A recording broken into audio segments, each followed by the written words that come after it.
Bienvenidos y bienvenidas a su programa Monseñor Romero y la misión del Evangelio. Un programa que lleva dos objetivos: conocer a Monseñor Romero y estudiar la Sagrada Escritura con un juicio crítico desde la teología de la liberación. Cada día tendremos un encuentro con Monseñor Romero y con el Dios de Jesús.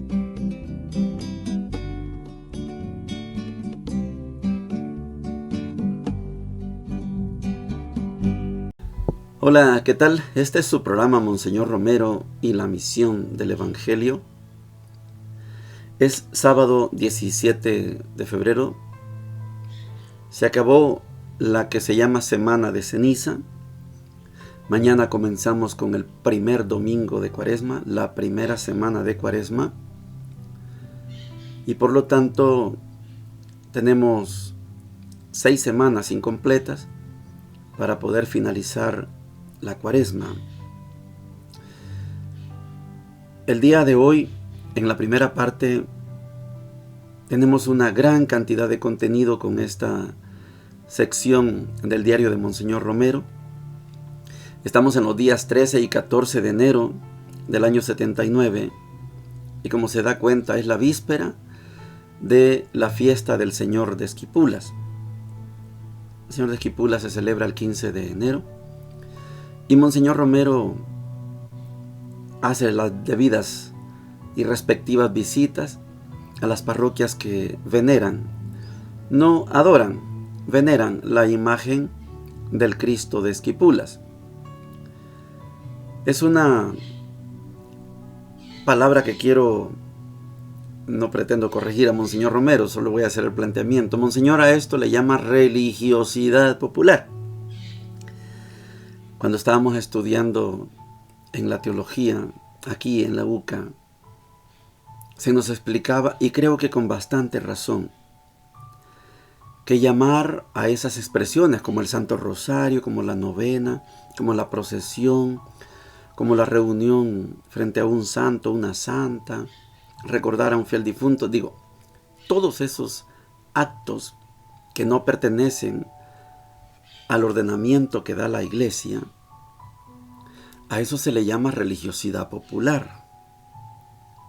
Pero nos enseñaron que eso no se le puede seguir llamando religiosidad popular, sino que se le llama religión del pueblo. Es distinto el concepto, porque cuando usted llama religiosidad, es como algo muy pequeñito, muy chiquito, como cuando decimos artesanía.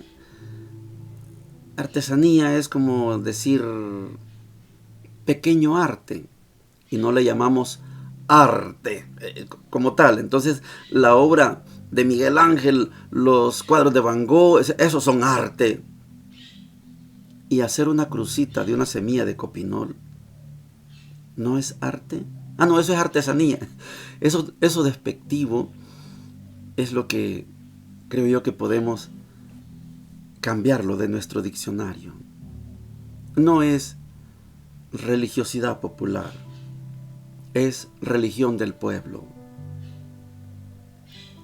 Una cosa es la religión oficial, el Vaticano, el Papa, los obispos, arzobispos, el sacerdote, hasta ahí la religión oficial.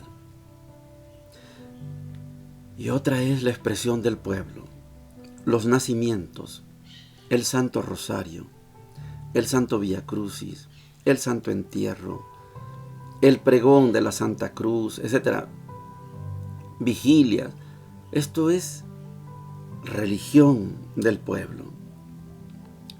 Quiero que noten también que en el Paisnal se celebra al Cristo Negro de Esquipulas, pero le ponen otro nombre. Le ponen Señor de las Misericordias. No les quiero hacer propaganda, solo quiero hacer notar que cuando yo estaba pequeñito, mi papá me llevaba a la iglesia y una de las costumbres es ir de altar en altar. y había un Cristo, grandote el Cristo, con una expresión muy bella, y abajo decía, Señor de las misericordias. Ese Cristo todavía está en mi pueblo, ocupa hoy el lugar central, pero le llamo la atención sobre este Cristo porque es un Cristo vivo, está vivo todavía, está expresando seguramente aquellas famosas 7 palabras. Y el Señor de las misericordias es esa expresión, Padre mío, perdónalos porque no saben lo que hacen. Es como el grito. Pues en el Paisnal de Aguilares tienen esta tradición. No se llama Cristo Negro de Esquipula, sino Señor de las Misericordias. Para los guatemaltecos y guatemaltecas saben que el Señor de las Misericordias es una imagen bellísima, centenaria, que se encuentra en la zona 1, donde está la casa del seminario de la congregación a la que yo pertenecí. Señor de las Misericordias.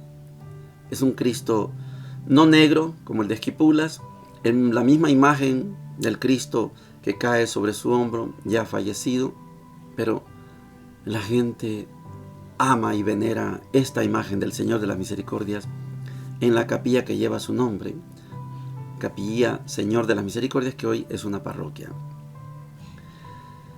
Quería hacer notar esto porque ojalá pudiéramos cambiar ese concepto. No es religiosidad, es religión. En una parte del audio usted comprenderá que Monseñor se reúne con el Padre Moreno y con el bachiller Roberto Cuellar, dice, porque Monseñor es alimentado con datos reales, no inventados, de cómo está el país. Esto es una profundidad a la hora de predicar en la homilía del domingo. Oigamos a Monseñor. Sábado 13 de enero. Hay una convivencia del catecumenado en la iglesia de los franciscanos de Planes de Renderos. Yo no he podido asistir y me he dedicado a reflexiones y trabajos personales, ya que durante la semana no he tenido lugar. Al mediodía almorcé con el Padre Moreno y con el bachiller Roberto Cuellar para preparar el informe que todos los domingos damos en la homilía. Domingo 14 de enero. La misa de la catedral estuvo muy concurrida y hubo representaciones de prensa extranjera. Después de la misa, una entrevista con algunos de estos periodistas y salí para San Antonio Abad, donde celebré la Santa Misa como participación de la novena que aquella comunidad está dedicando en preparación a su fiesta patronal. Les hablé de un esfuerzo de unidad y de superar cualquier dificultad de las que lamentablemente han sufrido anteriormente. Por la tarde, en forma espontánea, fui a visitar al Santo Cristo de Esquipulas, de la parroquia de San Bartolomé Pelurlapía. Sorprendí al padre Luis Montesinos, quien se sintió muy halagado con mi visita y me presentó desde los micrófonos a la romería, y tuve que dirigir alguna palabra hablando de la religiosidad popular y de aprovechar estos centros y devociones populares para crecer en nuestra fe. Por la noche visité otro santuario de nuestra diócesis en honor del Cristo de Esquipulas. Se trata de la parroquia de Colón, donde el padre Nicolás Mengíbar me había invitado para celebrar una misa de la juventud en honor del Santo Cristo. Después de la misa, en la que dirigí un mensaje a la numerosa concurrencia que llenaba la iglesia visitando al Santo Cristo, pasamos a compartir con los agentes de pastoral una convivencia muy agradable. El lunes 15, día del Señor de Esquipulas, en la parroquia de Aguilares se celebra al Santo Crucifijo bajo el título de el Señor de las Misericordias, como fiesta patronal.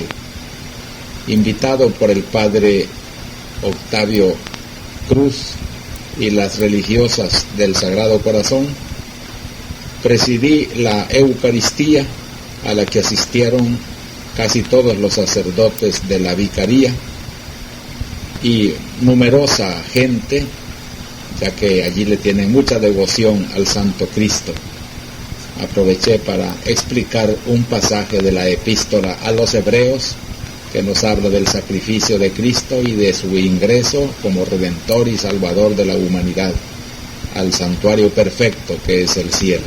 Entre la concurrencia hay muchas personas que pertenecen a organizaciones políticas populares y traté de darles una orientación a fin de que el esfuerzo reivindicador de sus organizaciones no se aparte del sentido cristiano, sino que lo englobe en la redención universal y profunda de Jesucristo, es decir, a partir de la liberación del pecado.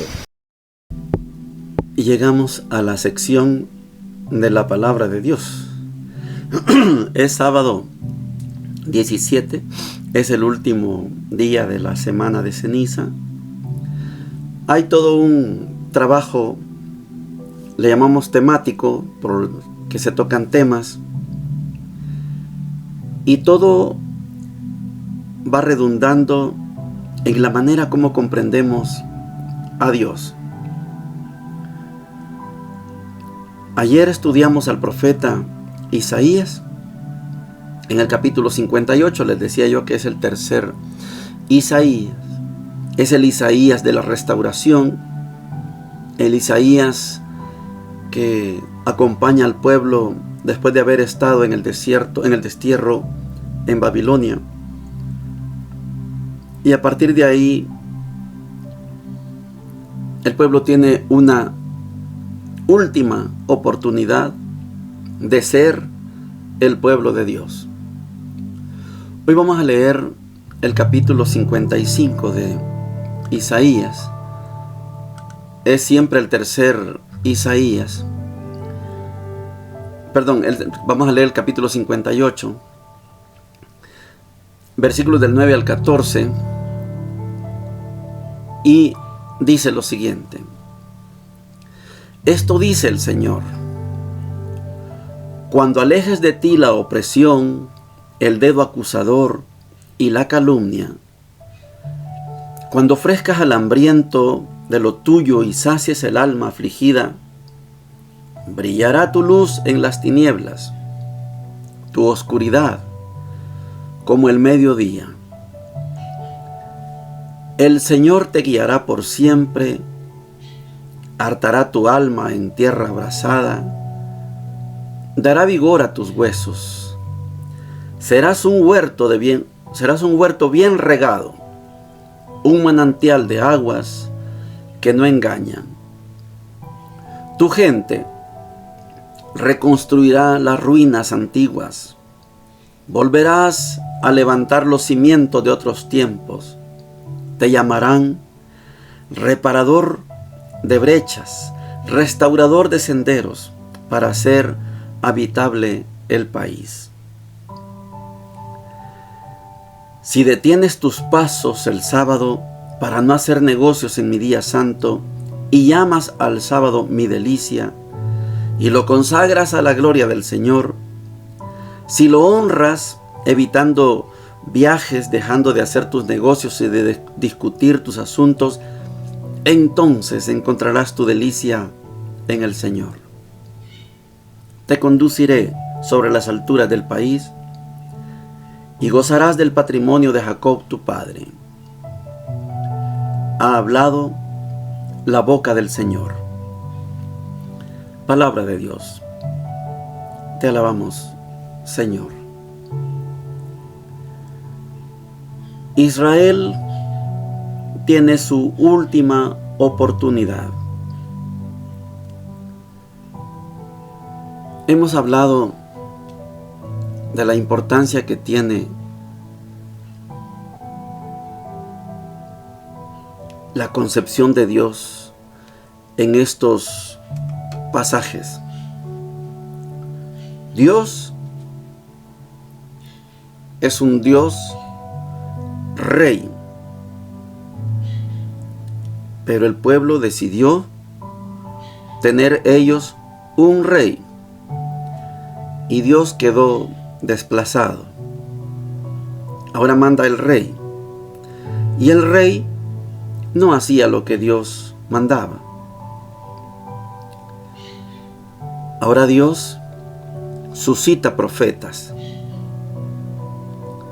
El primer profeta fue Samuel. Después Natán. Después Gad. Después aparece de entre el pueblo ya el profeta Ahías. Vendrá Elías, el representante de todos los profetas. Y vendrá Isaías, y vendrá Jeremías, y vendrá Amós, Oseas, muchos profetas que quieren que el pueblo precisamente vuelva al camino para el que fue escogido como pueblo de Dios. Si hacen esto, serán lo que yo quiero. Yo quiero que ustedes brillen, que ustedes sean luz. Yo quiero que ustedes se restauren. Yo quiero que ustedes se reconstruyan, pero que sean el pueblo que yo he soñado. Entonces yo te conduciré por las alturas y gozarás del patrimonio de Jacob tu padre.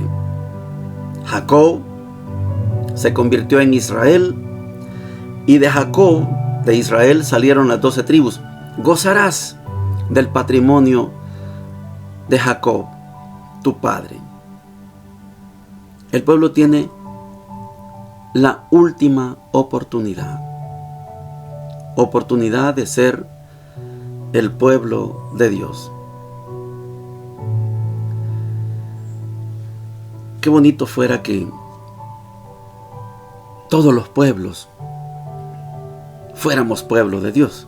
Esto sería genial, sería maravilloso. Pero todos los pueblos están ocupados en sus asuntos, en la economía, en el turismo, en la industria, en la inteligencia artificial, etc. No tienen tiempo para Dios. ¡Qué lástima! A Dios lo dejan para el domingo y para la fiesta patronal, va a tomarse la foto. Dios no es nuestra delicia. No disfrutamos a Dios. No somos pueblo de Dios. Y como no somos pueblo de Dios, criticamos a Dios. Un terremoto. ¡Ay! Lo que pasó. ¿Qué nos querrá decir Dios? No tiene la culpa de un terremoto. La tierra es tierra. Nosotros tenemos la culpa porque hacemos casas que no resisten los terremotos. ¿Por qué no se caen los grandes edificios en un terremoto? No, porque ellos sí han hecho un edificio adecuado para que no les pase nada cuando hay terremoto. ¿Y la inundación? Yo gobierno, no cuido a mi pueblo. Dejo que mi pueblo haga casas en los barrancos, en la orilla de los ríos. Viene una crecida de agua y se lleva las casas. El río no tiene la culpa. Dios no tiene la culpa. Mi sociedad no está organizada según Dios. Y yo me doy el permiso de criticar a Dios, de juzgar a Dios. Dios quiere que brillemos. Dios quiere que seamos testimonio. Que nuestras actitudes, que nuestros actos hablen de Dios. Qué bueno ese pueblo. Eso sería bonito. Qué bueno que aman a Dios. Eso sería maravilloso. Qué bueno que este pueblo hace lo que Dios quiere. No, hombre, eso es el paraíso en la tierra.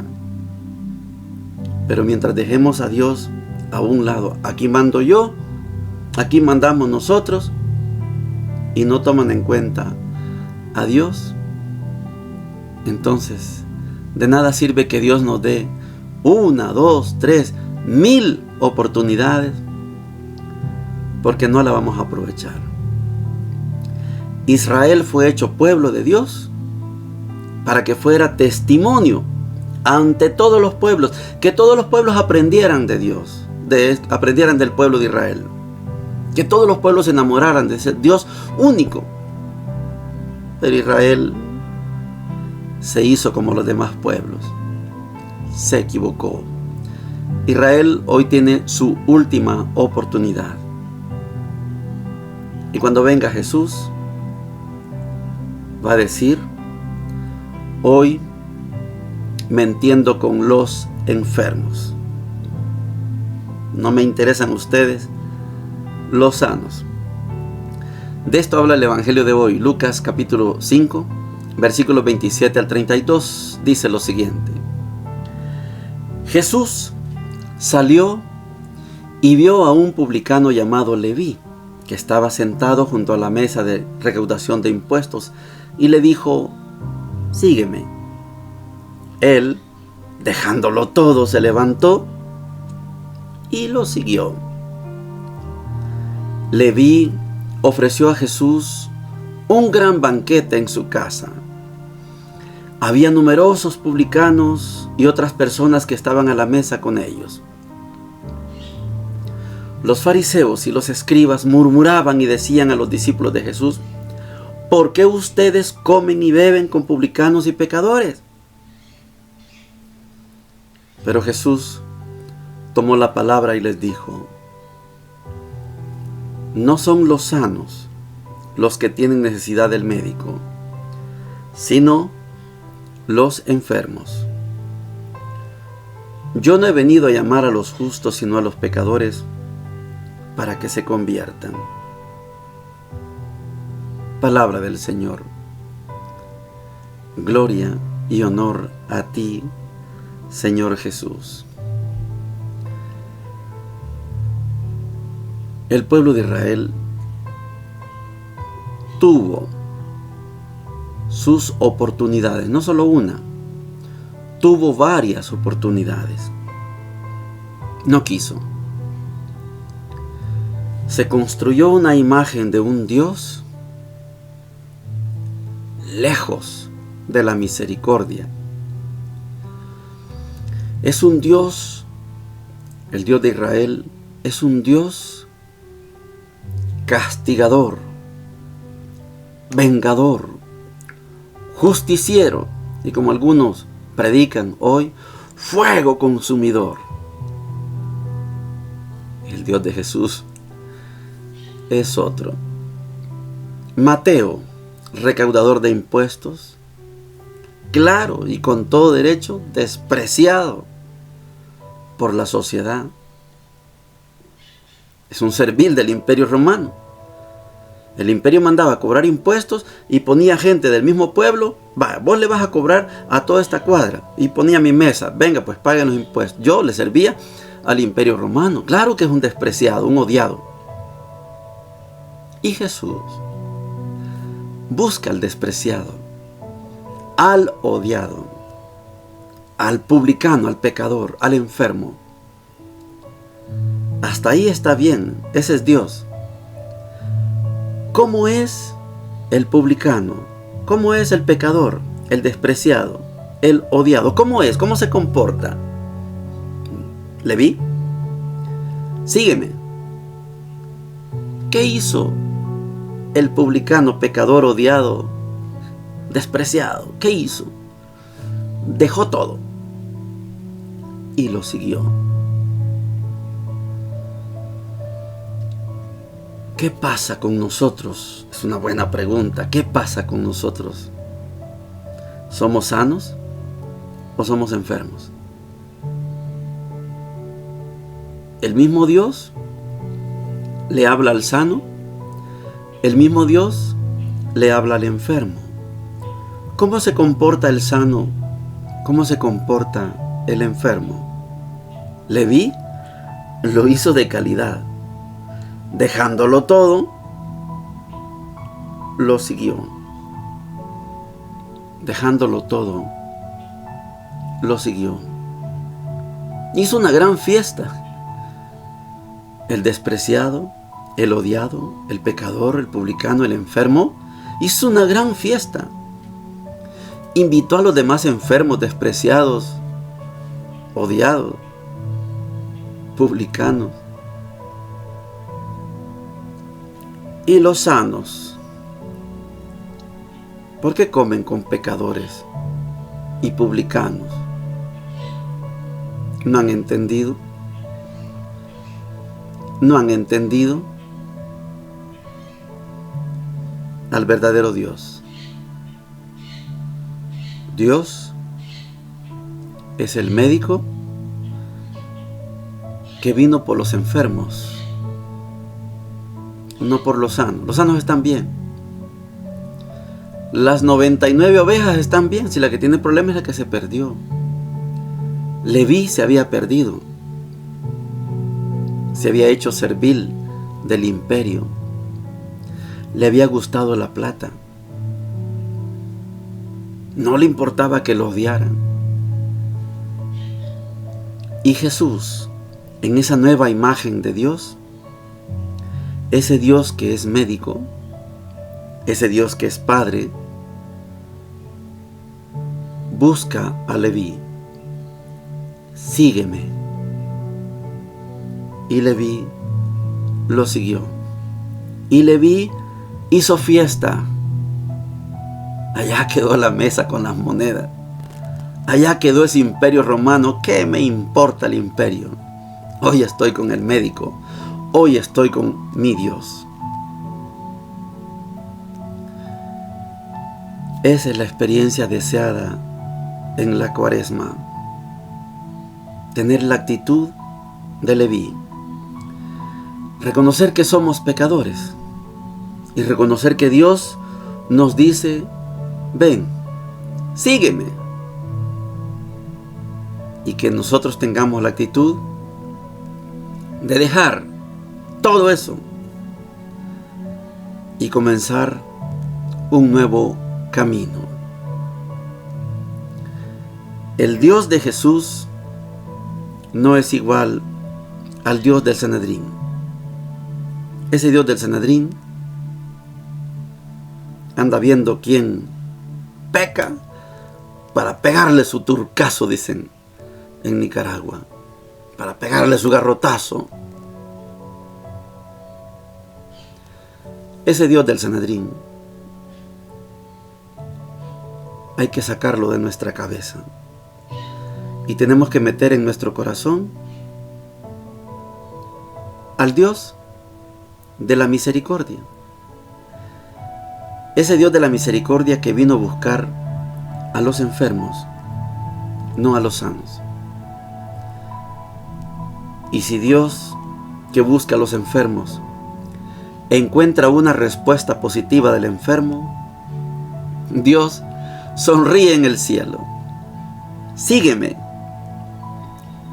Y Mateo lo siguió, Leví lo siguió. Y organizó una fiesta. Y Jesús fue a la fiesta con sus discípulos. Estamos de fiesta. Dios está sonriendo. Porque yo, que soy enfermo, acepté al médico. Hay mucho que decir, por supuesto, de un trocito del Evangelio. Pero quiero que nos quedemos con esta imagen del Dios de la misericordia. No el Dios de la justicia, no el Dios de la venganza, no el fuego consumidor. A mí ese Dios no me interesa. Me interesa el Dios de la misericordia, que por muy pecador que yo sea, siempre voy a alcanzar el perdón con Él. Bendiciones para todos y para todas. Hemos presentado Monseñor Romero y la misión del Evangelio. Hasta la próxima.